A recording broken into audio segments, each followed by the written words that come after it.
에스겔서 37장은 에스겔서 전체의 클라이막스라고 할 수가 있습니다. 마른 뼈들이 하나님의 말씀의 능력으로 다시 살아나는 그 장면을 말씀하고 있습니다. 1절에 보면 여호와께서 그 능으로 에스겔에게 임하셨습니다. 여호와의 영으로 에스겔을 데리고 가서 골짜기 가운데 두셨는데 거기 뼈가 가득하다라고 했습니다.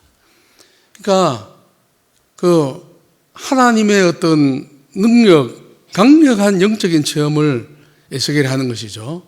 하나님의 영이 에스겔을 버쩍 들어서 전혀 알지 못하는 것으로 에스겔을 끌고 간 그런 셈입니다. 끌고 간 것은 산 사람이 하나도 없는 죽은 뼈만 있는 그러한 무시무시한 그러한 골짜기였습니다. 여러분들은 죽은 뼈를 많이 있는 걸 보신 적 있습니까? 아마 큰 전쟁에 스쳐갔는지 사람이 떼거리로 그 장소에 다 죽어서 세월이 오랫동안 가니까 그렇게 완전히 뼈에 기름은 다 빠지고 정말 발로 밟으면은 으스러질 정도로 그런 것이 되었습니다. 저는 캄보디아의 킬링필드에 가본 적이 있습니다. 여러분들 알다시피 1975년부터 79년까지 그 폴포트라는 크메르 루즈 그 리더가 나타나서 많은 사람들을 죽였죠. 인구가 한 800만 잘 안 되는데 그때 죽은 사람이 정확히 알 수가 없습니다. 하도 많이 죽어서. 그래서 170만에서 250만 정도 죽었다고 합니다. 저는 그 뼈들을 모아놓은 데를 가봤습니다. 정말 무시무시한 뼈를 그냥 장작 쌌듯이 가득가득 쌓아놨습니다. 전체 인구의 3분의 1이나 4분의 1을 다 죽여버린 것입니다. 근데 그때 누가 주로 죽였냐 하면은 중학교 한 1, 2학년 되는 아이들을 마을에서 동원해가지고 자기 아버지, 부모님들도 죽이고 또 이렇게 이웃집 아저씨도 죽이고 다른 친구 부모도 죽이고 그러다 보니까 나중에 어떻게 되냐면 서로가 원수를 갚는 거예요. 지금도 원수를 갖고 있어요.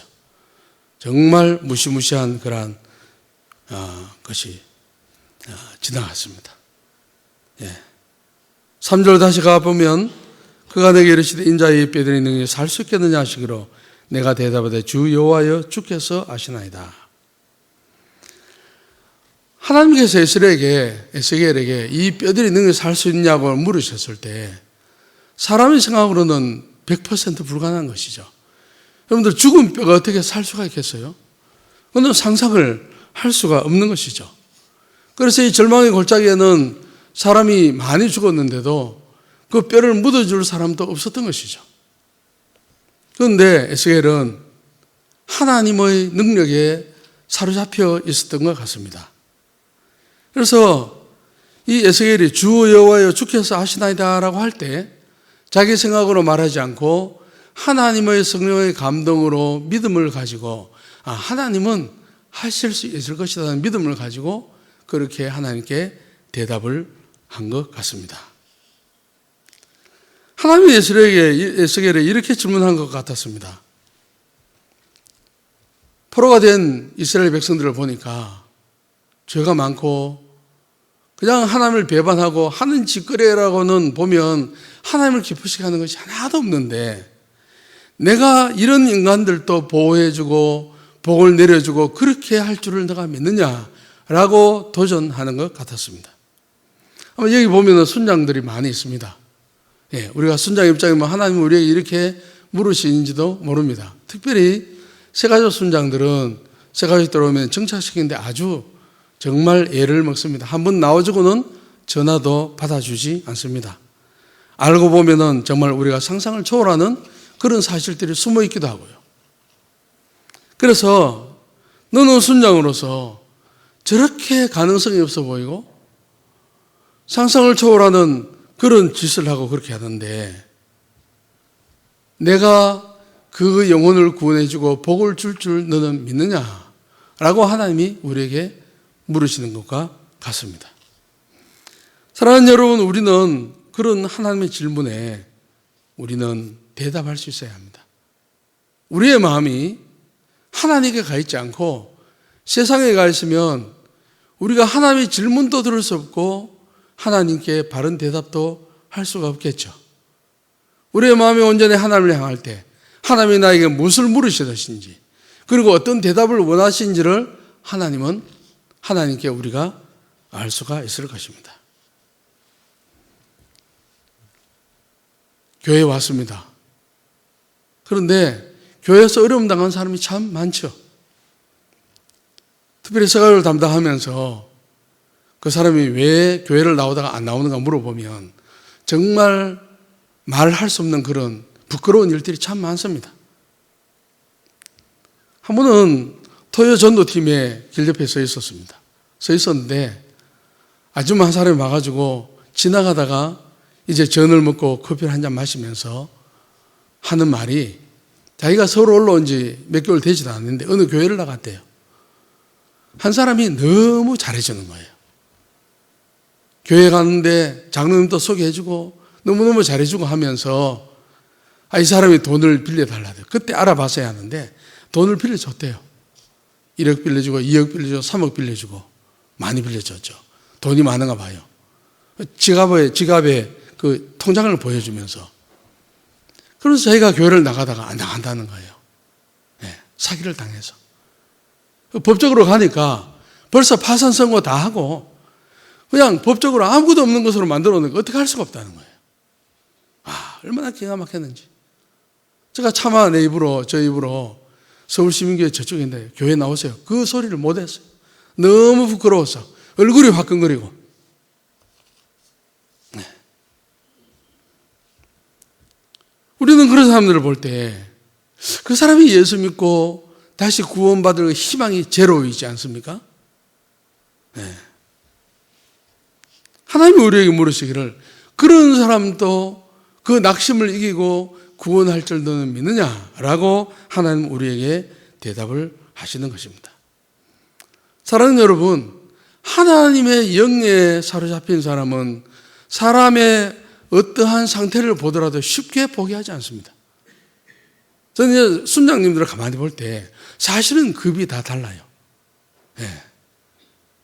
정말 영적으로 맷집이 있는 순장들은요, 포기하지 않습니다. 10번 만나고 20번 만나고 속여주고, 돈도 속여주고 빌려주고 떼이기도 하고, 그래도 아무 말 하지 않고 그 사람의 영혼을 구원하기 위해서 한 번, 두 번, 세 번, 네 번 아니라 계속 참아주고, 그 비밀을 알고 있지만 다 덮어주고 모른 척하고 다 합니다. 한 번은 아버지 한 사람이 귀신 들린 아들을 예수님께 데리고 왔습니다. 그래서 데려와서 하는 말이, 주님 무엇을 하실 수 있거든 우리를 불쌍히 여기셔서 도와주옵소서. 그때 예수께서 말씀하셨습니다. 할 수 있거든이 무슨 말이냐? 믿는 자에게 능하지 못함이 없느니라. 그렇게 말씀하셨습니다. 그리고 난 뒤에 예수께서 그 더러운 귀신을 꾸짖으면서 나가라고 하니까 귀신이 큰 소리를 지르면서 격렬을 일으키면서 나갔습니다. 정말 절망해서 구원을 받은 것이죠. 저는 청년 때 아주 절망적인 상황을 맞이하였습니다. 이제 자살을 정말 결심을 했습니다. 그리고 그 SFC 대학생 수련회에 이제 가자고 해서 거기를 갔습니다. 네. 거기 가서 하나님 살아계시는 걸 만나지 못했으면 나는 정말로 자살을 할 결심을 했습니다. 그 수련회 마지막 날 밤이 되었는데 하나님의 성령께서 제가 지금도 설명할 수 없는 그런 방법으로 임하셔서 저를 변화시켜 주셨습니다. 그 뒤에 지금까지 자살이라는 그런 생각이 전혀 없습니다. 완전히 다 떠나가 버렸습니다. 그 절망이 아니고 소망과 기쁨이 저 인생을 지배하기 시작했습니다. 시간이 많이 흘렀는데도 지금도 하나님께서 주시는 하늘의 그 기쁨이 있지 않습니까? 그것이 늘 날마다 넘친다고 고백할 수가 있습니다. 오늘 만약에 제가 그런 자살을 결심했을 때 누가 돈을 한 100억 정도 갖다 주면서 달린다고 하면 그거 달릴 수 있겠습니까? 저는 그걸 통해서 하나님이 하시는 것은 급이다구나. 인간이 할 수 없는 것은 하나님이 하시는구나. 그걸 절실히 느꼈습니다. 성도 여러분 가운데 이런저런 일로 절망을 안고 살아가는 분들이 있습니까?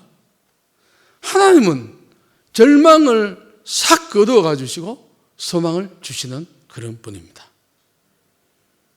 예수를 믿으면서 왜 기쁨이 없습니까? 왜 작은 일에 그렇게 쉽게 넘어지고 마음에 불평불만이 나옵니까? 그 능력의 하나님, 절망을 소망으로 완전히 바꾸시는 능력의 하나님을 대면하지 못하기 때문입니다.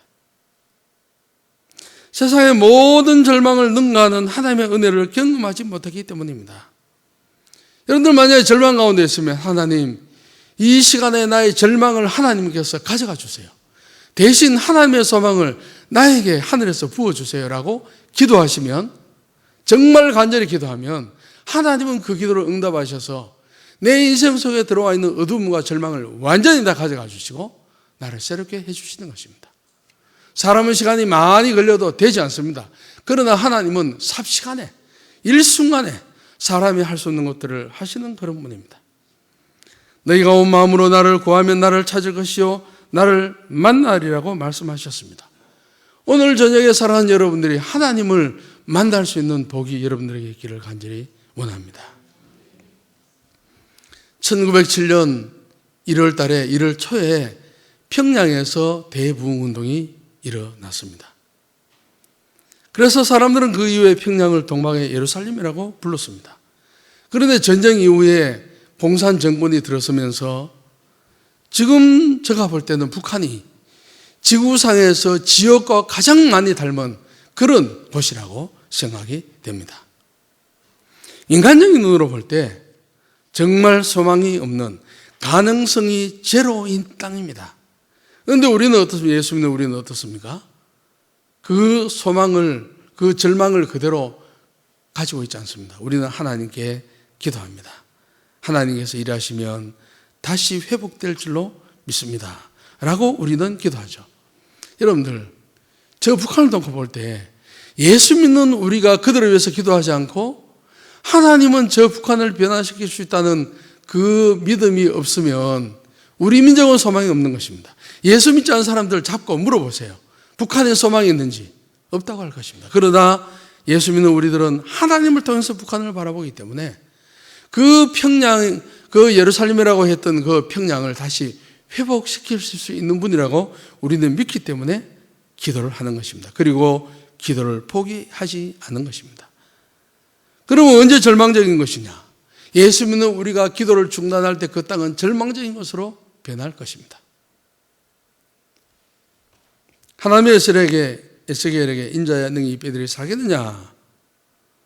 에스겔은 하나님 절대 안 됩니다, 말도 안 되는 소리입니다라고 하지 않고 그는 지혜롭게 여호와여 주께서 아시나이다. 하나님은 하실 수 있습니다.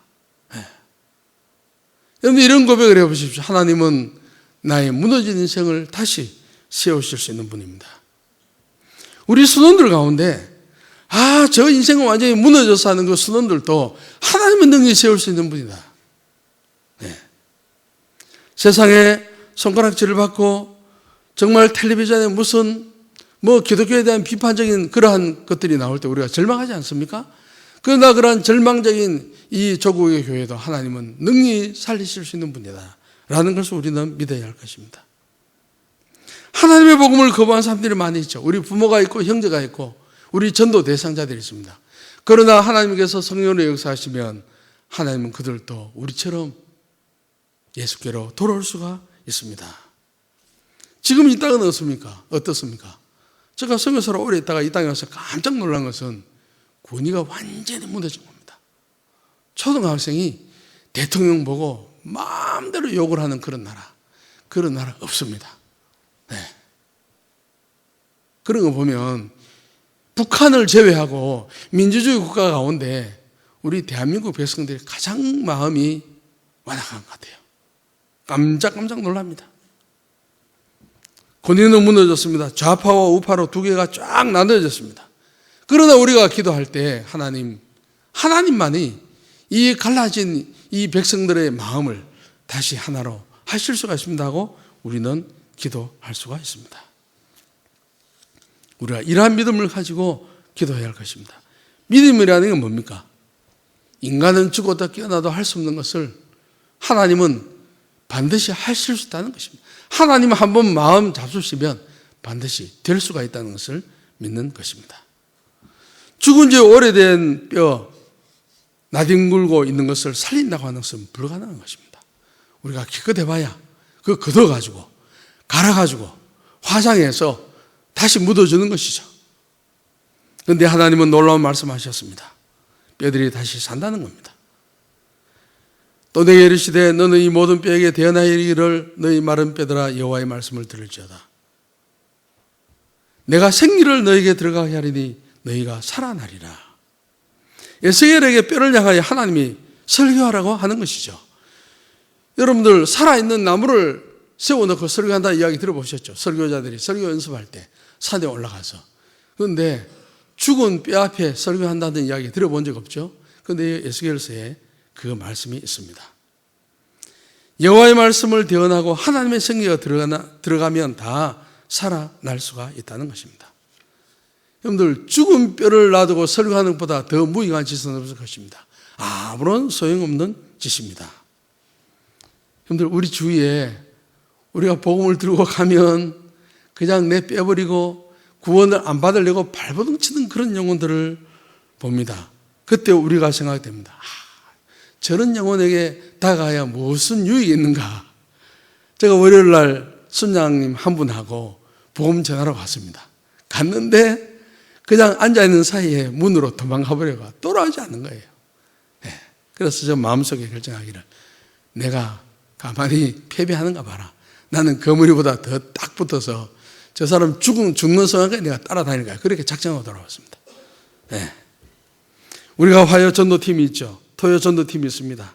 우리가 전도하러 나갈 때 저 사람에게는 아무리 해도 안 될 거야. 우리가 전하는 것이 무슨 소양이 있을 거야 하는 이런 불신앙을 먼저 극복해야 합니다. 우리가 그런 마음을 가지고 갈 때 성령께서 역사하시겠습니다. 에스겔은 하나님의 명령을 따라서 마른 뼈를 대언해서 설교를 했습니다. 놀라운 일이 일어났습니다.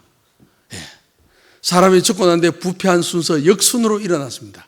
이제 뼈가 여러분들 시간이 많이 지나면 한 사람의 뼈가 뭐 한동을 여기 있고 손가락은 저기 있고 다 있겠죠. 그런데 뼈가 막 움직이는 거예요. 예. 뼈가 움직이면 소리가 나는 거예요. 예. 여러분들 상상해 보세요. 에스겔의 환상이 어떠한 것인지. 뼈가 막 소리가 일어납니다. 소리가 나면서 막 팔다리가 사람마다 다 여기저기 흩어져 있죠. 막 움직이는 겁니다. 살아있는 것처럼. 힘줄이 생겼습니다. 힘줄 위에 근육이 덮입니다. 살이 생깁니다. 나중에 피부가 생깁니다. 가죽이 생겼죠. 네. 하나님을 떠난 인간은 하나님의 숨이 끊어진 마른 뼈와 같습니다. 그런데 그 인간들이 어떻게 살아날 수 있습니까? 하나님의 말씀을 통해서 그 인간들이 살아날 수 있습니다. 여러분들도 저도 하나님 말씀을 통해서 우리의 죽은 영혼이 살아났습니다. 그런데 이 외형적 모습은 다 회복이 되었는데 아직도 내적인 생명이 없는 겁니다. 네. 두 번째 명령을 하셨습니다. 하나님이 에스겔에게 생기를 향해서 대언하라고 했습니다. 생기와 사방에 서서 죽음을 당한 자에게 들어가라. 그렇게 명령하도록 하나님이 하셨습니다. 하나님이 말씀을 외치는 이유는 하나님의 생기가 그 사람 속에 들어가게 하는 것입니다. 우리가 전도팀으로 나가서 말씀을 전도할 때 우리가 하나님 말씀을 전하면 하나님의 생기인 성령이 그 사람 속에 들어가면 끝나는 것입니다. 네. 인간이 죽느냐 사느냐 하는 것은 하나님의 생기가 임하느냐 임하지 않느냐에 따라서 달려 있습니다. 그런데 이 세상에 제일 좋은 것이 무엇일까요? 예, 마태복음 7장에 하늘에 계신 너희 아버지께서 좋은 것으로 자기에게 주지 않겠느냐 하셨을 때 그 동일한 본문을 누가복음 11장에 가면은 하나님께서 성령을 주시지 않겠느냐. 성령 안에 모든 좋은 것이 다 들어있다는 것입니다. 하나님 보시기에 인간에게 가장 좋은 것은 바로 성령님입니다. 네. 성령의 바람이 불면 잃어버린 영혼들이 살아납니다. 교회가 부흥이 됩니다. 성령의 바람이 사도행전 2장에 부니까 예수 믿는 사람이 나가서 전도하니까 하루에 3,000명이 회개하는 역사가 일어났습니다. 그래서 그 명령대로 에스겔이 대언하니까 생기가 그들에게 들어가니까 살아서 큰 군대가 되었습니다. 하나님의 성령이 비참하게 죽은 모든 사람이 다 살려내었습니다. 하나님의 생기가 불어와서 사람들 속에 들어갔을 때 하나님의 큰 군대로 거듭났습니다. 이것이 바로 진정한 부흥이라고 할 수가 있습니다. 여러분들, 우리 민족에는 부흥이 많이 있었습니다. 지난 한 100년 동안에 부흥이 5번 있었다고 이야기합니다. 이 30년 꼴로 한 번씩 부흥이 있었기 때문에 그 부흥의 열매로 아직도 우리가 예수 믿는 것을 포기하지 않고 지금도 열매를 거두고 있는 것입니다. 그런데 우리가 전 세계적인 상황을 보면 마른 뼈가 수두룩합니다. 여러분들 특히나 아시아 7교회나 그런 데 가면 교회 터밖에 없어요. 예수 믿는 사람 없어졌습니다. 마른 뼈처럼 되었습니다. 여러분들 유럽 같은 데 관광 가시는 분들이 있죠. 한번 가보십시오. 주일이 되었습니다. 큰 회당이나 성당이나 교회 가보십시오. 교회가 어마어마하게 큽니다. 사람들 몇 명 앉아있는지 아십니까? 한 10명 정도 앉아있습니다. 큰 광장에. 여러분들 그거 정말 비참한 장면입니다. 작은 개척교회에 작은 장소에 10명 있는 거하고 한 1000명 앉을 수 있는 장소에 10명 있는 거하고 달라요. 정말 황량합니다. 그뿐입니까? 유지가 안 되니까. 비가 새도 그 비를 막을 힘이 없으니까 술집으로 변합니다. 심지어는 이슬람의 모스크로 변합니다. 정말 비참합니다. 세계적으로 볼 때는 정말 마른 뼈와 같습니다. 그런데 하나님은 이 민족을 사랑하셔서 이 민족의 교회를 부흥시키시고 이 민족을 잘 살게 하셨습니다. 돈을 많이 주셨습니다. 여러분들 살기가 힘듭니까? 예. 우리가 얼마나 잘 사는지 모르는 사람은 우리나라 사람밖에 없습니다. 예. 해외에 나가보면 정말 잘 살아요. 일본 사람들 잘 사는 줄 아세요? 일본 사람들 개인적으로는 못 삽니다. 정말 그들은 물도 아끼고요. 없어서 그래요. 음식점에 와서 배 터지는 못 먹습니다. 일본 선교사 친구가 있습니다. 오이부 동기 선교사인데 음식을 얼마나 많이 먹는지. 예. 자기 나라 가면 많이 못 먹겠죠. 너무 비싸니까. 예. 한국은 정말 잘 먹고 잘 삽니다. 왜 그렇게 하셨을까? 하나님 우리에게 제사장인 사명을 주신 것입니다. 한국교회가 세계 선교를 향한 사명을 주신 것입니다. 여러분들 하나님 앞에 하나님 내가 세계 선교를 위해서 하나님 많이 사용할 테니까 하나님 나에게 돈 좀 주세요. 그렇게 기도하세요. 여러분들 자녀들 똑똑한 자녀들 있습니까? 믿음 좋은 자녀들 있습니까? 하나님 내 자녀가 선교사로 수입받게 해주세요. 이 마지막 시대에 돈 많이 버는 것보다 하나님 선교사로 헌신해서 정말 세계 많은 영혼들을 구원하는 그러한 자로 사용하게 해 주십시오. 하나님 우리 교회가 선교 많이 하는 교회 되게 하여 주옵소서. 우리 지금 미얀마에 박진대 선교사님 아버지 집 하고 있지 않습니까? 예, 우리는 차고 넘치도록 하나님께 드려야 할 것입니다. 예, 이 시간에 우리가 하나님 앞에 기도하겠습니다.